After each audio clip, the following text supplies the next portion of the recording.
7h42 sur France Culture, la première partie de notre séquence avec nos invités et le Tour de France qui innove cette année. Nous avions pris l'habitude d'entendre parler d'affaires de dopage pendant l'épreuve ou bien après. Et bien pour la 100e édition, nouveauté, les révélations ont précédé le prologue. Ainsi, Jan Ullrich, seul vainqueur allemand de la Grande Boucle en 1997, qui reconnaît s'être dopé à l'époque, comme tous les autres coureurs, selon lui, ce dont plus personne ne doute guère. Ainsi, Laurent Jalabert, une de nos grandes vedettes des années post-Hinault et Fignon, rattrapé par un contrôle positif datant de 1998, contrôle qui aura donc mis 15 ans avant d'être connu. Comme chaque année, le discours des organisateurs du Tour se veut vertueux, la page est tournée, l'heure du renouveau est annoncée. Sauf qu'à force d'entendre ce discours, contredit par les faits, on peut se demander s'il est encore bien raisonnable d'organiser une telle épreuve en dépit de son succès populaire. Cela dit, le succès, fût-il populaire, est fragile. Il suffit de voir ce qui se passe au Brésil, sur la planète. Le sport roi, c'est le football, le Brésil est son royaume, mais ces sujets le contestent désormais. Le coût exorbitant de la prochaine Coupe du Monde en 2014 est au cœur des manifestations qui touchent ce pays depuis 15 jours. Des milliards dépensés pour construire des stades, mais pas grand-chose autour. Phénomène aggravé par la condescendance, pour rester sobre, dont fait preuve la FIFA, la Fédération internationale de football, à l'égard du pays organisateur. Un des responsables de la FIFA a même jusqu'à regretter un excès de démocratie chez les Brésiliens. Bref, sur le plan éthique, politique, économique, les grands événements sportifs posent question. Sont-ils vraiment utiles? Et si oui, à quoi et à qui? C'est la question. Ce sont les questions que nous allons aborder ce matin avec vous, notamment Jean-François Lamour. Bonjour. Bonjour. Député UMP de la 13e circonscription de Paris, vous êtes conseiller de Paris, ancien ministre des Sports. Vous l'avez été de 2002 à 2007 dans les gouvernements Raffarin et de Villepin. Double médaillé d'or olympique au sabre individuel. C'était aux Jeux de Los Angeles et de Séoul en 1984 et 1988. Champion du monde en 1987. Je pourrais continuer comme ça indéfiniment à dérouler votre palmarès. Pour discuter avec vous ce matin, Marc Perelman, bonjour. Bonjour. Professeur des universités en esthétique à l'université Paris-Ouest Nanterre La Défense. Entre autres publications, je citerai Le sport barbare, critique d'un fléau mondial, c'était chez Michalon en 2012, ou encore en folio en 2006, Le football, une peste émotionnelle. Et puis hier, on a pu vous lire dans Libération, dans une tribune co-signée avec Michel Caillat, Brésil, moins d'opium sportif, plus de politique. Notre troisième invité, car vous êtes trois, ce matin est au téléphone dans les environs de Nîmes. Il s'agit de Vladimir Andreev. Bonjour. Bonjour. Vous êtes professeur émérite en sciences économiques à l'université Paris 1 Panthéon-Sorbonne et entre autres ouvrages également, puisque vous en avez beaucoup signé, chez Debec l'an dernier, Mondialisation économique du sport, manuel de référence en économie du sport, puisqu'avec vous, nous verrons, et en particulier d'ailleurs dans la deuxième partie, quels sont les impacts attendus de ces grandes manifestations sportives. Est-ce qu'on y gagne davantage qu'on y perd? Voilà, ce sera peut-être une des questions que nous aborderons avec vous. Mais je voudrais démarrer sur le football et ce qui se passe aujourd'hui au Brésil. C'est vrai que s'il y a un pays où on n'imaginait pas a priori que l'organisation de la Coupe du Monde puisse être remise en cause par la population, c'était bien le Brésil. Est-ce que ça vous a un petit peu surpris, vous, Jean-François Lamour? Oui et non. On parlait du Brésil comme, vous savez, un de ces pays émergents, les fameux BRIC, avec l'Inde et la Chine comme des pays à fort taux de croissance, avec effectivement une dynamique en matière d'emploi et de génération de richesse. Et puis on se rend compte que c'est pas tout à fait la réalité du terrain. Et que la Coupe du Monde de football, qui est finalement un événement assez facile à organiser. Il suffit de construire un certain nombre d'équipements footballistiques, des stades, allez, on va dire entre 50 et 80, 100 000 places. Enfin, c'est facile, il faut quand même un petit peu d'argent pour ça. Mais je parle en termes de complexité d'organisation. Et puis de répartition homogène sur le territoire. C'est un événement monosport par rapport aux Jeux Olympiques, puisque c'est un autre, on abordera certainement, qui est la concentration sur un territoire extrêmement réduit d'une trentaine de sports, pour faire court, de différentes valeurs, avec une complexité différente, mais qui sont, encore une fois, concentrés sur un territoire très contraint. Je reprends la candidature de Paris pour les Jeux de 2012. On avait un noyau au nord de Paris, autour du Stade de France, et un autre qui se situait pour faire court, autour de Roland-Garros. Et tout était concentré là. Bon, la Coupe du Monde de football, c'est à l'échelle d'un pays, et c'est un même type d'équipement. Et encore une fois, c'est plus facile à organiser puisqu'il s'agit que d'un sport. La question qu'il faut se poser, c'est est-ce que ces pays en voie d'émergence, on pourrait citer également la Grèce en 2004 avec les Jeux Olympiques, sont en capacité de supporter à la fois une Coupe du Monde de football 2014 et, souvenez-vous, des Jeux Olympiques 2 ans plus tard. Et semble-t-il, ni la FIFA ni le CIO ne se sont posés réellement ces questions en leur offrant la possibilité de les organiser. Mais se limiter à la construction d'équipements sportifs est une erreur. Et je suis assez d'accord, je pense qu'on va en débattre dans quelques instants. Se limiter à ça, quand on candidate à l'organisation d'un événement comme celui-là, ne suffit pas à convaincre une population du bien fondé d'investir, de dépenser peut-être, mais d'investir des milliards d'euros dans un événement comme celui-là. Il y a effectivement des impacts qui peuvent être effectivement bénéfiques en matière d'urbanisme et de construction d'infrastructures, à condition qu'on choisisse le bon territoire. Marc Perelman, vous faites la même lecture des manifestations qui ont lieu au Brésil. C'est parce qu'il n'y a pas suffisamment d'infrastructures développées en dehors des stades de foot que les Brésiliens manifestent? Ou bien est-ce que vous avez une lecture également peut-être un peu plus politique et moins économique? D'abord, je me réjouis des manifestations qui ont lieu au Brésil. Vous m'auriez dit le contraire, ça m'aurait étonné. En pleine Coupe des Confédérations, ce qui pose effectivement la question de savoir football ou politique, ou football dans la politique, ou football ou politique contre le football. C'est en tous les cas la façon dont, à mon avis, aujourd'hui, les Brésiliens se posent la question, puisque certes, les manifestations ont été déclenchées par une augmentation des transports. Mais quand on lit attentivement la presse et quand on écoute un peu ce que disent les Brésiliens, le cœur de l'affaire est effectivement cette espèce de provocation de la Coupe du Monde et des Jeux Olympiques. Provocation parce que tout simplement, il est investi là des milliards et des milliards d'euros. Pour qui et pourquoi les gens ont l'impression, les Brésiliens ont l'impression que cet argent-là est investi, en tous les cas, pas pour eux. Et donc les manifestations qui ont lieu actuellement sont pas véritablement dirigées contre la Coupe du Monde, pas encore.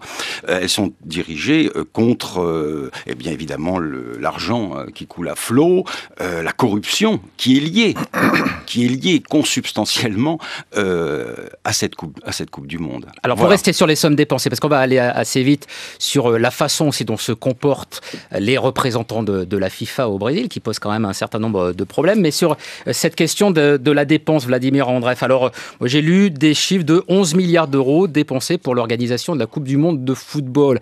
Est-ce que sont des chiffres qui vous paraissent particulièrement exorbitants, ou bien est-ce qu'on est dans des tarifs et dans des dépenses à peu près classiques pour ce genre d'événement? On est dans le classique tout à fait. J'ajoute que pour les JO, le budget initial était de 11 milliards de dollars cette fois-ci, mais il est déjà monté à environ 17 milliards de dollars. Donc on est dans les normes, si je puis dire, mais je prolongerai la remarque de Monsieur le Ministre tout à l'heure. Il faut mettre ces sommes-là en regard de la situation économique du Brésil. Bon, aujourd'hui, le produit intérieur brut par tête du Brésil est de 10 700 $. C'est un chiffre qui peut paraître abstrait, mais ça veut dire en clair que le salaire moyen est de moins de 1 000 $ par mois. Et surtout, il y a 22% de pauvres au Brésil qui disposent de moins de 2 $ par jour. Donc, on peut comprendre que ce type d'inégalité très forte suscite des réactions quand on voit que rien que les stades de football pour le mondial coûtent 2,5 milliards de dollars. Ça veut dire qu'on confie trop vite ce genre d'événement à des économies qui sont encore au stade émergent? Je ne sais pas s'il faut dire trop vite. C'est certain que si on l'avait confié au Burundi, je vous dirais que c'est une erreur totale. Bon, le Brésil, c'est moins une erreur que le Burundi, mais c'est certainement une économie moins capable d'accueillir les Jeux que, disons, la France ou la Coupe du Monde, que la France ou n'importe quel pays européen ou nord-américain. La France, Jean-François Lamour, aurait été mieux placée pour accueillir le Mondial 2014. Bon, cela dit, elle n'aurait peut-être pas pu le faire parce qu'il y aura l'Euro 2016. La France l'a accueilli en 1998. Oui, mais il paraît que les stades sont vétustes, ne sont pas dignes de ce nom, puisque pour 2016, on aura enfin des vrais stades. Ça, c'est le jeu des présidents de clubs, de nous dire que les stades ne sont pas suffisamment modernes pour accueillir... on le sait, une vision très télévisuelle du football. Il faut toujours, pas obligatoirement d'ailleurs plus grand, mais toujours mieux disposé, surtout sur la partie business, c'est-à-dire accueillir des spectateurs à forte valeur ajoutée. Ça, on le sait, c'est un des éléments clés de la revendication des présidents de club. Moi, je vais vous donner mon sentiment là-dessus. Je pense que le football, aujourd'hui, est dans un système de financement qui ne peut pas perdurer. Je suis de ceux qui pensent qu'aujourd'hui, les collectivités locales ne peuvent plus financer. En tout cas, la majeure partie de la construction de ces équipements. Quand je vois qu'à Lille, par exemple, la communauté urbaine de Lille a financé quasiment sur fonds propres un stade comme celui-là, je pense que c'est une erreur. Parce qu'aujourd'hui, le football doit se suffire à lui-même en matière de gestion et d'investissement sur ces équipements. Je prends un autre exemple, qui malheureusement rencontre également quelques difficultés, c'est le stade de Lyon, l'OL. Bon, M. Aulas a décidé de le financer sur ses fonds propres, avec un tour de table de financiers. Eh bien, il rencontre quand même des difficultés, alors que la Courlic et la communauté urbaine de Lyon y aménagent l'arrivée d'un tramway, un certain nombre d'outils utiles, d'ailleurs, pas simplement pour le stade lui-même, mais pour cette partie de l'agglomération lyonnaise. Ça, je pense que c'est un modèle qu'il faut reproduire, mais qu'une ville dépense 100% de l'investissement nécessaire à accueillir un équipement à visée professionnelle, je dis bien, alors je pense que tout ça est passé d'époque, et il faut maintenant que le football en particulier, peut-être aussi le rugby, trouve un modèle économique qui ne s'appuie pas sur les subventions venant de collectivités locales. Ce n'est pas la collectivité publique de financer ce genre d'équipement. Marc Perelman, ça peut aussi peut-être offrir une forme de garantie pour empêcher peut-être des dérives pour certaines que vous dénoncez dans vos ouvrages? Si vous voulez, moi j'ai une vision, comment on pourrait dire, plus critique de ce qu'est le sport, de ce qu'est le stade, comment dire, des fonctions politiques, sociales que constituent les grands événements sportifs, en l'occurrence les Coupes du Monde, les Jeux Olympiques, etc. etc. Vous dites fonction, pas forcément utilité. Moi, je crois pas du tout à l'aspect, disons, économique, au sens où, voilà, le sport ou ces grands événements rapporteraient, comme on dit, à la nation, voilà, des financements intéressants. On s'aperçoit au contraire, et nombreux économistes l'ont prouvé. Depuis les Jeux Olympiques des années 70, à chaque fois, ça a été un désastre économique. Alors, ça a été une petite bulle financière pendant quelques mois, quelques temps. Parce qu'il fallait construire des stades, etc. Mais on s'aperçoit qu'ensuite, ce sont des impôts locaux. On voit par exemple à Montréal en 76, à Albertville, etc., etc. On voit qu'à chaque fois, ce sont des dépenses qui triplent, quadruplent à chaque fois. Londres, ça a été pareil. Et pour qui? La question, elle est là. Et donc les Brésiliens, pour en revenir à eux, je pense vont se poser progressivement la question de savoir, mais finalement, pour qui est faite cette Coupe du Monde, pour qui sont faits ces Jeux Olympiques. On va avoir l'occasion de développer cette question de l'utilité et de l'impact économique dans la deuxième partie de l'émission, mais puisque nous avons un économiste avec nous au téléphone, Vladimir Andreev, simplement d'un premier mot, les grandes compétitions sportives finissent par coûter davantage qu'elles ne rapportent? Pour un certain nombre de cas, oui. Par exemple, Montréal, les Jeux Olympiques de 76, s'est traduit par un déficit de 1 milliard de dollars à l'époque. Les Jeux d'Albertville, pour parler de quelque chose plus proche de nous, s'est traduit par un déficit de 285 millions de francs, c'est-à-dire c'est beaucoup moins, mais c'est tout de même un déficit. Donc il y a beaucoup de grands événements sportifs qui sont déficitaires. Pas tous, il y a des exceptions, mais qui confirment un peu la règle. Je crois qu'on en parlera dans la deuxième partie quand j'essaierai de proposer une explication économique de ces dépassements de budget qui sont la cause principale du fait que l'événement n'est pas aussi rentable qu'on l'espère au moment où la ville est candidate, où le pays est candidat. Voilà. France Culture, il est 8h15 et comme chaque matin, Brice Couturier nous a rejoint pour participer à la discussion. Je vous rappelle que ce matin, nous parlons des grandes compétitions sportives, de leur intérêt, de leur utilité sur le plan économique, mais pas seulement, politique, et puis peut-être également symbolique. Nous en discutons avec Marc Perelman, auteur notamment du Sport barbare, critique d'un fléau mondial, publié l'an dernier chez Michelin, avec l'économiste Vladimir Andreev qui est au téléphone, et à qui l'on doit Mondialisation économique du sport, manuel de référence en économie du sport, publié là aussi l'an dernier aux éditions de Beck, et puis avec un ancien ministre des Sports, Jean-François Lamour. Demain, c'est le départ de la 100e édition du Tour de France. Je me demandais d'ailleurs, quand on est ancien ministre des Sports, est-ce qu'on est toujours invité à participer à une étape ? Toujours. Et malheureusement, je ne peux pas. Parce que j'ai 2-3 textes de loi en ce moment à l'Assemblée, entre autres le texte consommation, puis encore 1 ou 2 autres textes en commission, donc je ne pourrais pas y participer. On vous avait proposé laquelle ? Je ne sais plus, j'avais le choix, je crois, une étape dans le sud, là, assez tôt dans le Tour. Alors Jean-François Lamour, j'ai une séquence souvenir pour vous, pour entamer cette deuxième partie de notre discussion. Je ne suis pas sûr que ce soit un très bon souvenir. C'était en 2005 et le CIO je vois de quoi vous voulez parler. Décide d'attribuer les Jeux, non pas à Paris malheureusement, mais à Londres. La France espérait, la France y croyait, mais c'est bien la Grande-Bretagne qui l'a coiffé sur le poteau et qui accueillera la flamme et les Jeux Olympiques dans 7 ans, en juillet 2012. Comme prévu au terme de cette journée à Singapour, Londres et Paris sont arrivés en finale. 4 voix ont fait la différence. Sur place à Singapour, Manuel Tissier, Vincent Beaufartigues. Allez, on voit. Soudés comme des rugbymen en mêlée. Allez. Et comme au rugby,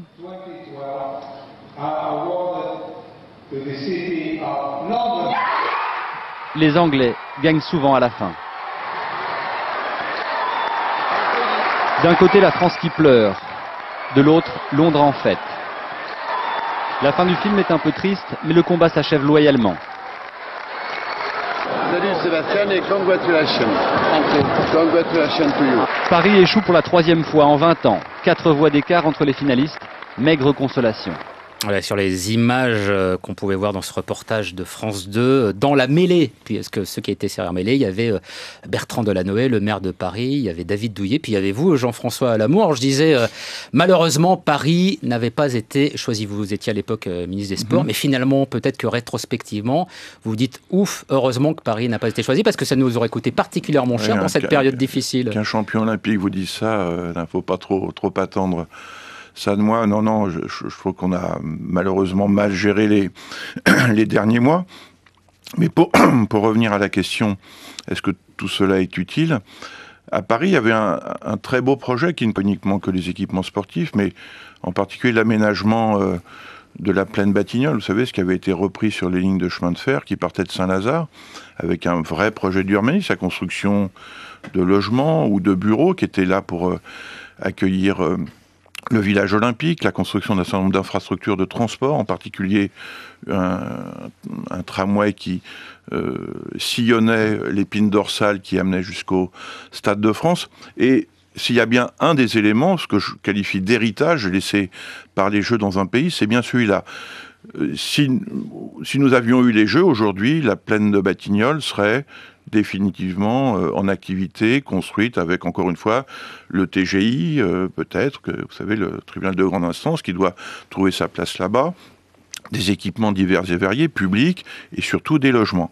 Quand vous regardez aujourd'hui où nous en sommes, eh bien tout ça avance tranquillement. Ça, c'est le conseiller de Paris qui parle également. Non, pas simplement. Oui, moi, je suis de ceux qui pensent que les Jeux peuvent aussi être organisés, par exemple, dans l'agglomération lyonnaise ou marseillaise, à partir du moment où il y a un sens à finalement investir beaucoup d'argent sur un délai extrêmement contraint à des fins d'aménagement d'un territoire qui manque justement de ces infrastructures. Et pour terminer ça, quand vous regardez où on en est aujourd'hui au niveau des Batignolles, on voit que ça a pris évidemment pas mal de retard. Donc le premier héritage, quand tout ça est bien conçu, laissé par les Jeux, c'est un formidable coup d'accélérateur.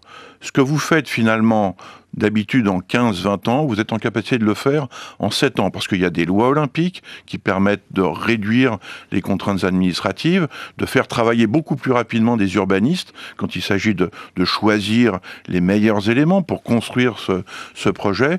Et ça n'a pas de valeur intrinsèque, immédiate. En tout cas, pour le futur, quand on dit bureau, on dit emploi. Quand on dit emploi, on dit valeur ajoutée. Et quand on dit valeur ajoutée, on dit point de PIB.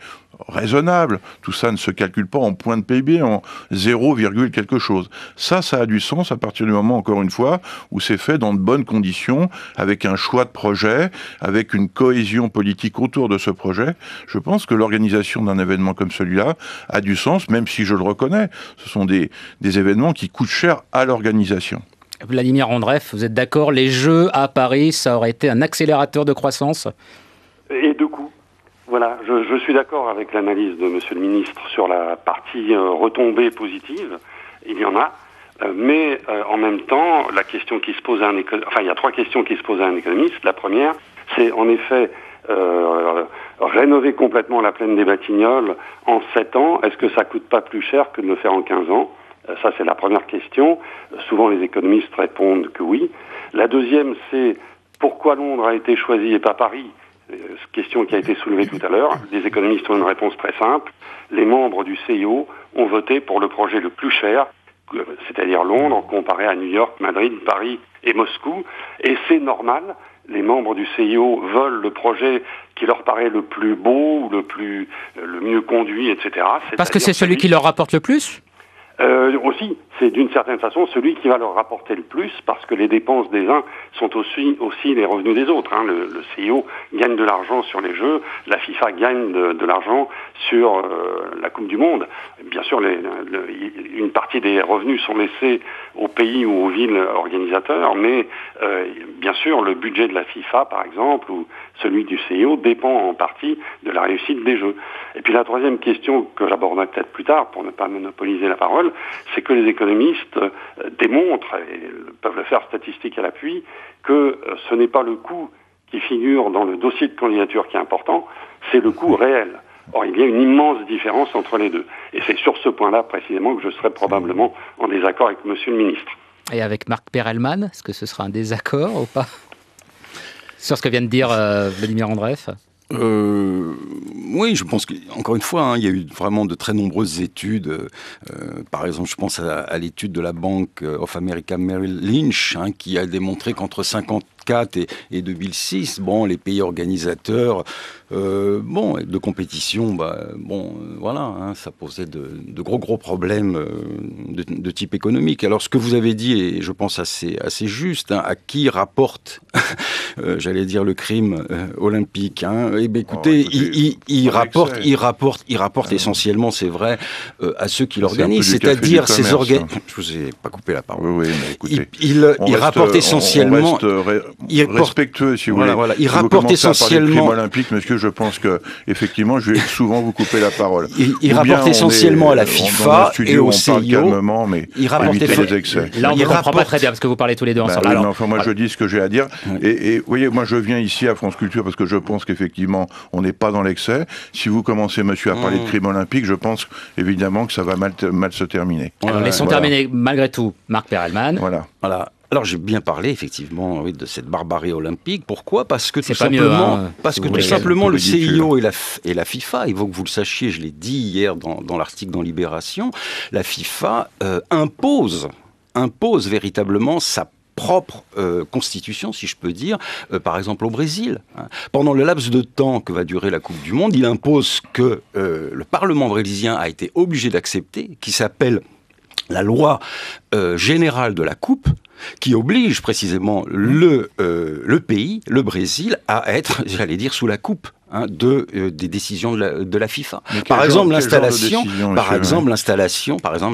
d'une juridiction particulière propre à la FIFA, comme ça l'a été à Londres, où la FIFA peut demander au gouvernement brésilien tout simplement de condamner des individus parce qu'ils auraient protesté contre telle ou telle chose qui ne leur paraissait pas normale au moment des Jeux Olympiques. Par exemple, oui. il est interdit, par exemple, dans certains bars, il est interdit dans certains endroits, tout simplement de ne pas faire de la réclame pour les marques olympiques. Vous prenez par exemple ce qui s'est passé à Londres. Le CIO avait véritablement une milice qui s'appelait l'ODA, Olympic Delivery Authority, une milice de 300 personnes qui se rendaient dans les magasins pour voir si tout simplement les équipements et les marques étaient bien celles des partenaires du CIO. Voilà, c'est ce qu'on appelle le contrat olympique. Donc il y a un caractère, si vous voulez, anticonstitutionnel, tout simplement, de la FIFA et du CIO au moment de ces grands événements sportifs. Alors, à qui cela profite ? Allez, je vous laisse quand même répondre un peu correctement Jean-François Lamour, et puis ensuite Brice Couturier qui piaffe d'impatience de vous poser une question. Oui, c'est exact qu'effectivement, à chaque fois que le mouvement olympique choisit une ville et un pays organisateur, il impose un certain nombre de règles, en particulier des règles commerciales. Parce que le CIO vit de ses accords commerciaux avec ce qu'on appelle le top programme, qui sont un certain nombre de multinationales, qui participent d'ailleurs au financement de l'organisation des Jeux. Bon an, mal an, le CIO verse 1 milliard d'euros, 1 milliard de dollars, 1 milliard d'euros aux pays organisateurs pour organiser la partie strictement sportive des Jeux. Tout le reste, ensuite, alors il faut rajouter un peu au pot, mais tout le reste après, c'est comme on a échangé avec l'économiste qui est au téléphone, Monsieur Andref. Tout le reste, ensuite, c'est du domaine, effectivement, des pouvoirs publics d'aménager, finalement, l'environnement de l'organisation de ces Jeux. Ça coûte plus ou moins cher. Je crois qu'on peut aussi citer les Chinois qui ont dépensé près de 50 milliards de dollars pour organiser les Jeux. Tout ça est largement au-delà de l'entendable. Et je crois qu'aussi, c'est pas un très très bon exemple en matière de maîtrise de la dépense publique. Mais là, manifestement, dans ce que décrit Marc Perelman, il y a un certain nombre de dérives. Mais c'est vrai qu'il y a une organisation... Le droit du travail national qui est dès lors remis en cause.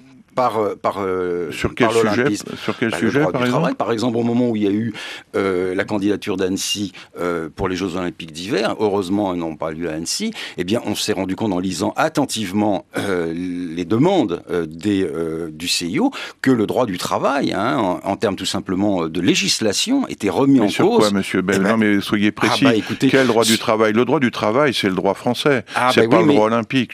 Écoutez. Donc, donnez-moi un exemple. Alors, si vous parlez des volontaires... Alors, si vous voulez un exemple, laissez peut-être Marc Perelman vous répondre. Justement, il y a une remise en cause du droit du travail français, du droit du travail français, sur la façon dont les gens vont être employés, sur les contrats de travail eux-mêmes, que précisément le CIO s'emploie précisément. Alors, écoutez, je m'inscris totalement en faux. Le comité d'organisation, en particulier des Jeux, le comité d'organisation est un comité français qui s'appuie sur le droit français.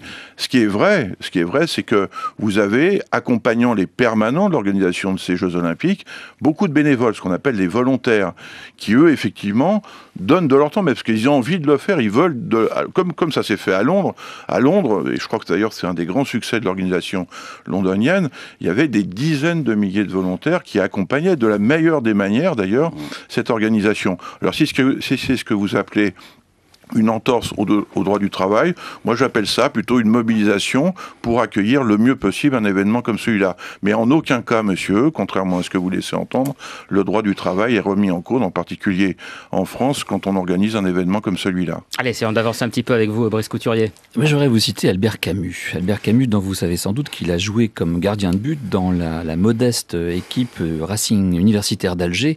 Et voilà ce qu'il écrivait, Albert Camus, à propos du foot. Tout ce que je sais de plus sûr à propos de la moralité et des obligations des hommes, c'est au football que je le dois.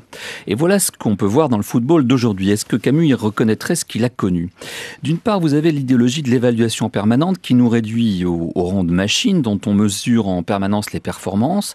Là, j'emprunte les thèses à Robert Rödecker, l'emprise sportive. D'autre part, vous avez une idéologie de la concurrence exacerbée ou, comme on dit en économie, the winner takes all. Le gagnant prend tout. C'est-à-dire que le second, le troisième, ils sont réduits au rang de rien du tout et ils sont très pauvres, alors que la star qui est au-dessus de l'affiche prend tout l'argent.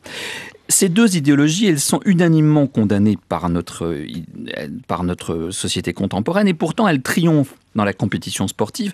Dans ce seul domaine, l'idéologie de l'évaluation permanente et celle de la concurrence exacerbée sont non seulement acceptées, mais célébrées. Je trouve étrange que dans un pays où tout le monde se scandalise des montants extravagants que se versent les traders, les grands patrons, les gens qui partent, les grands patrons qui partent à la retraite avec leur chapeau, seuls les sportifs vedettes qui gagnent autant que ces grands traders, autant que ces grands patrons du CAC 40, il faut voir les chiffres, c'est exactement les mêmes, ou les stars de cinéma. Ça ne semble choquer personne. Comment expliquez-vous cette apparente contradiction interne d'une idéologie qui accepte d'un côté cette compétition exacerbée et de l'autre qui la rejette par ailleurs ? Moi, je ne comprends pas comment la même société peut prôner une chose et la condamner pas. C'est une question que nous allons commencer par poser à Vladimir Andreev, qui n'a pas parlé depuis un petit moment. Vladimir Andreev. Oui, alors je réagis à cette citation longue. Premièrement, en tant qu'ancien sportif, je pose la question de savoir si on doit justifier la tenue des Jeux Olympiques ou d'une Coupe du Monde dans n'importe quel sport par des critères économiques. En tant que sportif, j'aurais tendance à penser que ce n'est pas nécessairement la bonne méthode. Mais nous sommes dans un monde de mondialisation économique où tout est évalué, donc y compris le coût des événements sportifs. Mais on peut le regretter jusqu'à un certain point. Et la deuxième chose, c'est l'idée de winner take all. Ça correspond à un modèle mathématico-économique très très connu. En effet, dans les compétitions, et en particulier lorsqu'on les dote de prix à l'arrivée très différenciés, le premier gagne beaucoup plus que le second, qui gagne plus que le troisième, et le dernier n'a rien. Donc ça, c'est un peu la logique de notre société aussi. Les traders qui sont très bons gagnent beaucoup d'argent. Ceux qui sont un peu moins bons gagnent moins, ou gagnent pas du tout. Donc ça nous choque. Mais ça nous choque. Alors que dans le cas des sportifs, ça nous choque pas. Pourquoi ? Ah non, mais je veux dire qu'il ne faut pas mesurer le sport seulement à l'aune des performances économiques. Ça, je m'exprime en tant que sportif quand je dis cela. Mais d'un autre côté, aujourd'hui, avec la mondialisation économique, tout est évalué en argent et si quelque chose n'est pas rentable, on le rejette ou on essaie de prouver que c'est rentable. Et ça m'amènera tout à l'heure à vous dire pourquoi le coût des jeux, par exemple, est toujours plus élevé que ce qu'il est annoncé au départ, ou que la rentabilité des jeux est moindre que ce qu'elle est annoncée au départ. Mais il faut, pour emporter la candidature, il faut prouver qu'on a le meilleur dossier économique, ce qui, jusqu'à un certain point, est aberrant. Jean-François Lamour, vous qui venez d'un sport, l'escrime, où la rentabilité, a priori, n'est pas le critère essentiel, mais est-ce que vous n'avez pas, ne constatez pas quand même une forme de dérive, en tout cas une progression vers le gigantisme financier aujourd'hui dans ces grandes compétitions internationales ? Mais détrompez-vous, monsieur, je crois que les Français sont très remontés, enfin, un nombre d'entre eux contre les salaires mirobolant d'un certain nombre de sportifs. Pas d'ailleurs simplement sur les salaires, pour ceux qui connaissent un peu plus, en particulier en matière de football, le modèle économique, par les transferts. Vous savez, ces outils un peu opaques qui permettent souvent d'ailleurs d'effectuer un certain nombre d'actions de blanchiment d'argent, puisque l'argent circule souvent d'un pays à un autre, en particulier lié à des agents de joueurs. D'ailleurs, on s'est pas mal battu là-dessus, y compris au travers de la législation française. D'un autre côté aussi, monsieur, comprenez que ces sportifs-là, ils ont une durée de vie, en quelque sorte, assez courte, surtout à très haut niveau. Les traders aussi, vous savez, on n'est pas traders à 45 ans. Non, parce qu'ils prennent leur retraite ou ils font autre chose. Ils deviennent investisseurs, ou non, enfin en tout cas, ils se mettent en retrait et ils font autre chose. Donc cette durée de vie est courte, mais je reconnais effectivement que ces salaires, d'ailleurs, qui ont été vilipendés et finalement montrés du doigt au travers de la taxe à 75%. Souvenez-vous, ils ont été quand même... Alors, à mon avis, c'est pas du tout efficace tout ça, mais bon, peu importe. Oui, mais ça en va tout pas cas, leur faire très mal. ils ont fait pas. Non, parce que de toute façon, c'est de toute façon, ils sont tous en Suisse. Regardez, on voit non, les non, mais les footballeurs, regardez les tennismen envoyer un Suisse battre un autre Suisse, puisque finalement le Français, il était domicilié fiscal en Suisse. C'est essentiellement pour les footballeurs qui évoluent en France, monsieur. Les tennismen sont. Oui, mais les tennismen, ils sont pas confrontés à ce problème, parce qu'effectivement, vous avez raison, ils sont tous en Suisse. Ils résident pour la plupart d'entre eux ailleurs. Donc c'est bien ce que je vous disais, ça n'a strictement aucun intérêt de mettre en place cette taxe à 75%. Ça concerne essentiellement les footballeurs. Mais il y a eu effectivement, y compris d'ailleurs dans ma propre famille politique, des parlementaires qui se sont élevés sur ces salaires-là. En particulier aussi, il faut bien le reconnaître, parce que les collectivités, c'est ce que je disais en introduction, continuent peu ou prou à financer soit les équipements, soit à une marge extrêmement réduite, le fonctionnement de ces clubs professionnels. Et ça, je trouve que, à la rigueur, s'il y a un marché, si le marché se suffit à lui-même, qu'il y a un certain nombre de sportifs qui en bénéficient, pourquoi pas ? Mais je ne vois pas pourquoi le contribuable serait mis à contribution, justement, pour financer tout ou partie de cette activité, qui est une activité purement commerciale, qui fonctionne en circuit fermé. Là, je crois, pour parler en particulier aussi peut-être de ce qui se passe au Brésil, là est, à mon avis, le point central, le point dur, qui fait qu'il y a beaucoup de crispation en direction du football en ce moment, surtout quand on est en période de crise. Vladimir Andreev, ça fait donc un petit moment que vous nous promettez de nous parler du véritable coût des Jeux Olympiques. Alors on vous écoute. Oui, alors juste pour confirmer ce que disait Monsieur le Ministre, le problème vient de deux choses. C'est que une partie du coût est couverte par l'État au sens large, y compris les collectivités publiques.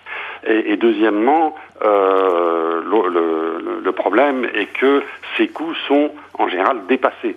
Alors c'est ça le point que les économistes ont étudié. En effet, qu'est-ce que l'attribution d'un événement comme les Jeux Olympiques ? Eh bien, c'est une sorte d'enchère entre plusieurs villes. Et donc, pour emporter l'enchère, ils font des promesses dans leur dossier de candidature, ce qui se traduit en clair par une surestimation des retombées économiques positives. Elles disent qu'en effet, tout va se passer plus vite, ça va être magnifique, que tout le monde aura des stades à disposition, etc. Et d'un autre côté, et surtout, dans le dossier de candidature, on sous-estime les coûts. Un exemple très connu et récent, c'est celui de Londres.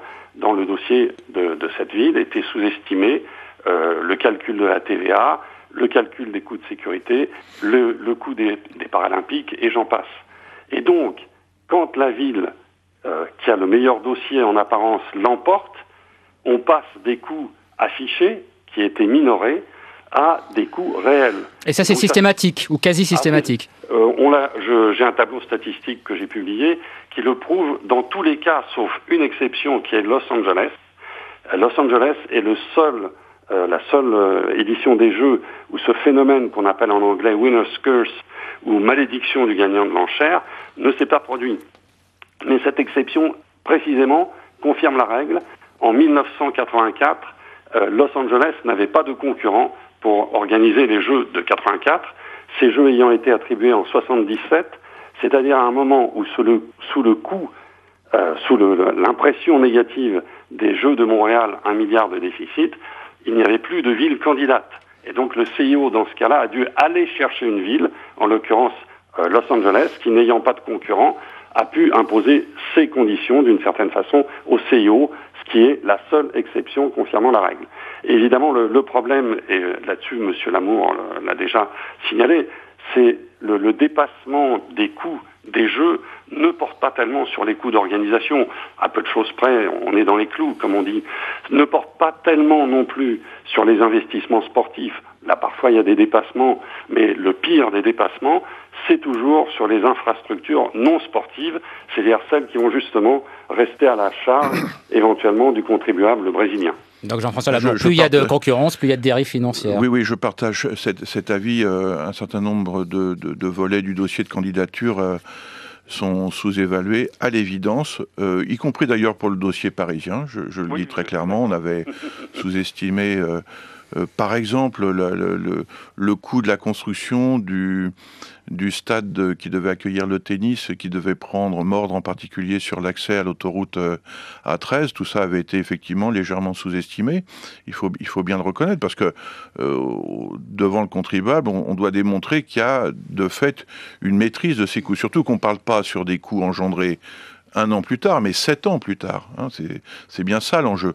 Et c'est aussi, il faut bien le reconnaître, extrêmement difficile d'évaluer cette évolution des coûts au jour J, c'est-à-dire le jour de la candidature ou le jour du passage de la commission d'évaluation, alors que les stades et les équipements vont être livrés, pour la plupart d'entre eux, 7 ans plus tard. Mais d'un autre côté aussi, je me souviens d'ailleurs des Jeux d'Athènes, même si c'est pas une grande réussite, c'est moins qu'on puisse dire en termes d'héritage.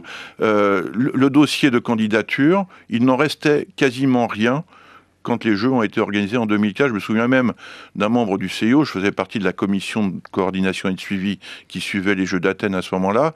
Il avait parlé du dossier de candidature grecque comme une pièce de musée, car plus rien ne correspondait quasiment à ce qui avait été livré. Ce qui montre bien aussi qu'à partir du moment où une ville a les Jeux, elle est en capacité de modifier un certain nombre de paramètres importants pour revenir finalement à des niveaux d'investissement et de dépenses qui sont assez proche finalement de la réalité de ce qui avait été prévu dans le dossier de candidature. Mais s'il y a bien un point qu'il faut améliorer, en particulier par l'évaluation du CEO, c'est bien celui effectivement du coût engendré par les Jeux au moment du choix de la ville et quand les Jeux sont livrés 7 ans plus tard. Alors les grandes compétitions sportives ne sont pas réductibles aux seules questions économiques. Je voudrais qu'on reparle un petit peu de politique et la discussion quand même que vous avez entamée tout à l'heure, Marc Perelman, sur certaines façons d'agir de ces grandes organisations internationales comme le CIO et comme la FIFA.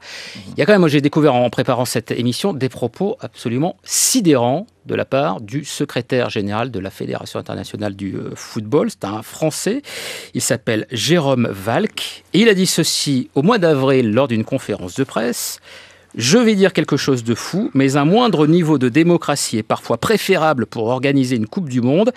Quand on a un homme fort à la tête d'un État qui peut décider, comme pourra peut-être le faire Poutine en 2018, c'est plus facile pour nous les organisateurs qu'avec un pays alors comme l'Allemagne où il faut négocier à plusieurs niveaux. » Et puis il donnait également l'exemple du système politique brésilien qui fait que les décisions ont du mal à se prendre. Là, on est quand même vraiment face à un problème, typiquement un problème pour vous, Marc Perelman, qui relève de ce qui est devenu le sport spectacle aujourd'hui.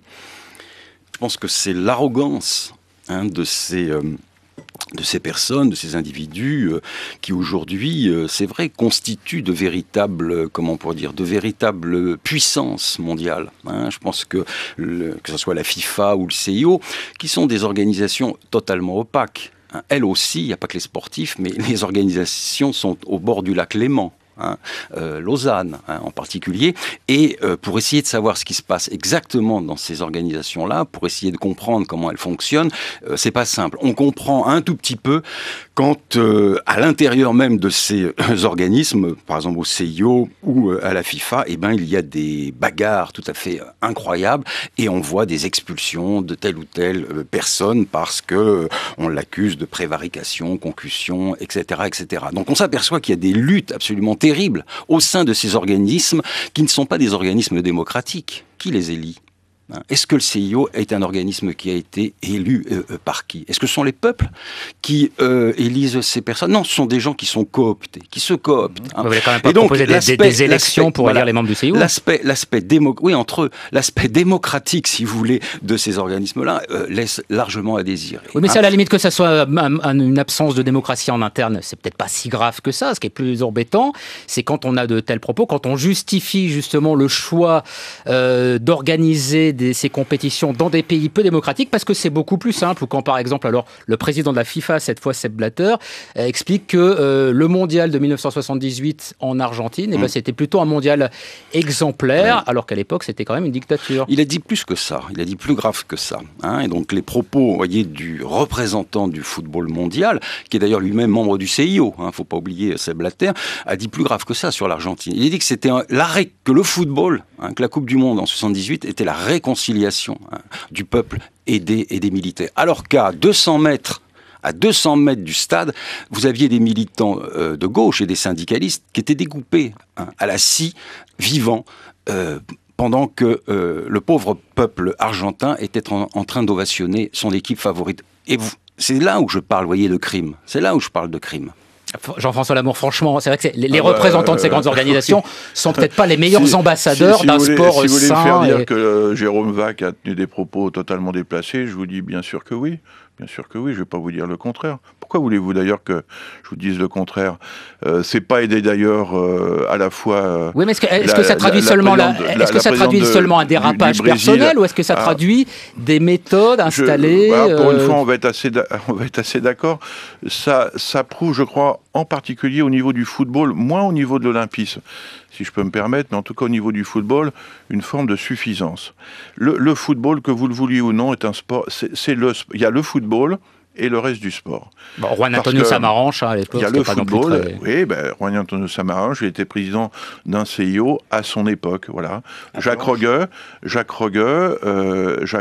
il a été un président qui, je crois, a amené, vous parliez de cooptation, c'est vrai, mais a amené une forme de fluidité et je ne veux pas parler de démocratie interne, c'est pas le sujet, mais en tout cas d'ouverture du CIO vers un certain nombre d'autres pays et vers une sorte de clarification du rôle des uns et des autres au sein du CIO.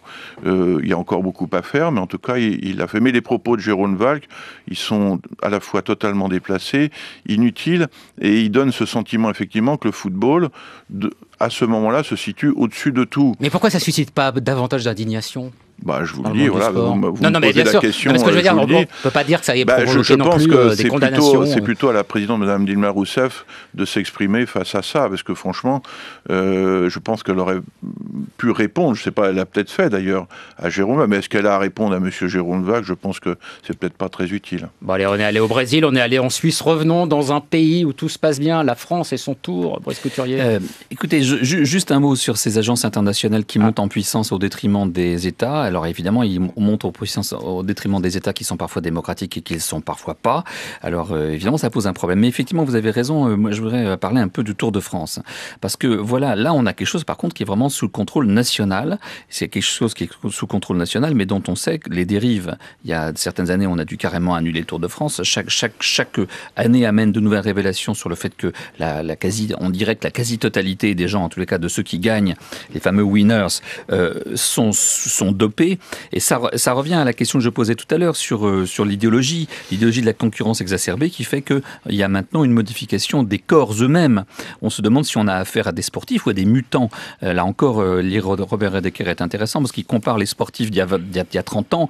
Poulidor, c'était quelqu'un comme vous et moi. Les grands sportifs d'aujourd'hui, quand c'est du rugbyman, c'est des machines Robocop. Quand c'est des cyclistes, ce sont des espèces d'éternels adolescents filiformes. Donc on voit bien jusqu'à quel point l'emprise sportive finit par déformer les corps eux-mêmes et n'est pas sans poser quand même certains problèmes moraux. Vladimir Andreev, on pourrait imaginer de suspendre, voire supprimer le Tour de France, ou bien est-ce que les enjeux économiques sont tellement importants que c'est totalement inenvisageable ? Parce que c'est vrai que l'intérêt sportif aujourd'hui, on le cherche un peu quand même. Ah non, je pense que c'est justement, c'est des preuves où il ne faut pas le chercher. C'est la seule grande compétition de très haut niveau sportive qui est gratuite pour des millions de Français. Pourquoi supprimer quelque chose qui est gratuit ? Donc, d'un point de vue aussi bien économique, sportif que social, il faudrait essayer de garder le Tour de France. Bien sûr, il y a beaucoup d'intérêts commerciaux, mais là encore, on pourrait faire une analyse des coûts et des avantages, mais en termes de spectacle sportif et d'attirance des gens vers le sport, gardons le Tour de France. C'est une bonne affaire d'ailleurs pour une ville qui accueille le Tour de France encore aujourd'hui. Oui, ça coûte cher, ça coûte très cher, c'est pareil, et ça coûte sans doute plus cher que ça ne pourrait coûter. L'analyse précédente que j'ai donnée pour les Jeux pourrait s'appliquer là aussi. Mais je voudrais revenir sur l'aspect dopage qui a été signalé. Il faut rappeler que les faits datent d'il y a 15 ans, qu'ils ont été confirmés en 2004, il y a 9 ans, mais qu'entre-temps, il s'est passé quand même 2 ou 3 choses sur le plan de la lutte antidopage. Il y a eu la création d'une agence mondiale. En France, nous avons la FLD, l'agence française de lutte contre le dopage. Il y en a aussi aux États-Unis, etc. Et surtout, les méthodes de lutte contre le dopage ont un peu évolué. Il y a maintenant des contrôles inopinés et puis il y a un suivi longitudinal des athlètes, et là en l'occurrence des coureurs. Ça doit aller dans le bon sens. Ça ne veut pas dire que tout est parfait. Moi, je suis personnellement persuadé que tant que la lutte contre le dopage s'appuiera sur une liste de produits interdits, on ne progressera pas beaucoup, parce qu'une liste de produits interdits a deux inconvénients. Ça incite les coureurs à se doper avec d'autres produits que ceux qui sont sur la liste. Et deuxièmement, ça incite ceux qui n'avaient pas pensé à se doper au moins jusqu'au seuil qui est permis pour chacun des produits de la liste. Marc Perelman, c'est intéressant ce qu'a dit Vladimir Andreev, et ce sera notre conclusion sur le Tour de France, en disant finalement c'est moins l'intérêt sportif aujourd'hui que la grande fête qui rassemble une partie des Français. Et à ça, uniquement cette valeur-là justifie le fait qu'on maintienne le Tour de France. Le sport, ça a aussi du bon, ça permet aux gens de se rencontrer. Non mais ça... Se rencontrer, je sais pas. Je sais pas si vous êtes déjà allé sur une étape du Tour de France, mais c'est vrai que c'est extrêmement agréable de partager ces moments-là avec des gens qu'on connaît pas du tout. Sauf la question, c'est de savoir qu'est-ce qu'on regarde. Qu'est-ce qu'on regarde aujourd'hui ? Aujourd'hui, on le sait, en 2013, on a regardé pendant des dizaines d'années des gens qui étaient dopés du début du Tour à la fin, du premier du peloton au dernier du peloton. Et la discussion aujourd'hui, elle est bien celle-ci. Elle est, il y a encore 20-30 ans, quand on disait oui, ils sont dopés pour grimper le Tourmalet pratiquement en marche arrière. Il faut avoir quelque chose dans le sang. Bon, aujourd'hui, les choses ont un petit peu évolué. Aujourd'hui, on essaye de nous dire finalement, de nous faire croire que finalement, c'est pas si mauvais que ça qu'il soit dopé. C'est pas si mauvais que ça, parce que le spectacle sportif sans le dopage, n'existerait pas. Et là, mon inquiétude, elle est là. Est-ce que l'on va accepter de regarder des sportifs ? Est-ce qu'on va regarder des sportifs dopés ? Est-ce qu'on va accepter de regarder des sportifs dopés ? Et c'est une conclusion que ne partage pas brièvement Jean-François Lamour. Évidemment pas, parce que là, on est dans ce que j'appellerais une sorte de caricature. Mais par contre, monsieur, je crois que vous posez effectivement la bonne question sur l'évolution. Oui, ce que vous disiez sur l'évolution de la capacité physique. Jusqu'où peut-on aller ? Mais vous aurez toujours des gens qui prendront des risques, toujours et encore. Ils le prendront pour eux-mêmes, peut-être aussi pour des raisons sociales ou économiques, mais ils seront toujours en capacité de prendre des risques, peut-être même pour la gloire, pour l'ascension sociale. Donc tout l'enjeu politique, ils sont poussés par une idéologie, par tout un système. Tout l'enjeu politique, c'est de pouvoir encadrer au travers effectivement d'un programme de lutte antidopage, peut-être aussi d'une régulation économique, ce genre de problématique. Mais c'est certainement ce qui attend le sport de compétition dans les années qui viennent. Vous avez tout à fait raison. Vous avez parlé pendant les arrêts de jeu, Jean.